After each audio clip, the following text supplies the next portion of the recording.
Hello বন্ধুরা, শুভ দুপুর। নিয়তি রান্নাঘরে আপনাদের স্বাগত। আজকে আমি বানিয়েছি সর্ষে বাটা দিয়ে বড় ভোলা মাছের ঝাল।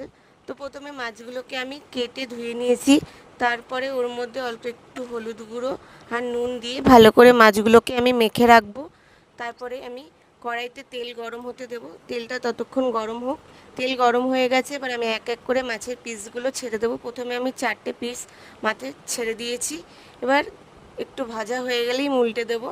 দেখুন, এরকমই করা হবে, খুব করা হবে না, খুব কাঁচাও থাকবে না।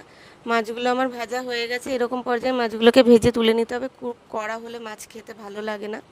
তো মাছগুলোকে আমি তুলে নিয়েছি। তো ওই কড়াইতেই আমি যে তেলটা রয়েছে তার মধ্যে আমি কালো জিরে ফোড়ন দিয়ে সাদা সর্ষে বাটা, কাঁচা লঙ্কা বাটা, টমেটো বাটা সব একসাথে বেটে রেখেছিলাম, সেটা দিয়ে দিলাম।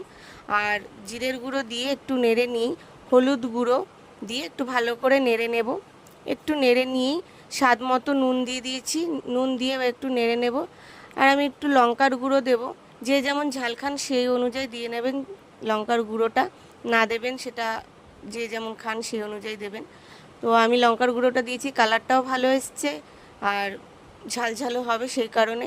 তো মশলাগুলো আমার কষানো হয়ে গেছে। এবার পরিমাণ মতো আমি জল দিয়ে দিয়েছি, যতটা আমার প্রয়োজন সেই অনুযায়ী দিয়ে নিলাম। এবার ভেজে রাখা মাছগুলো আমি দিয়ে দেবো।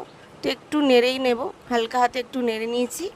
এবার ধনেপাতা কুচি দিয়ে আমি ঢেকে দেবো।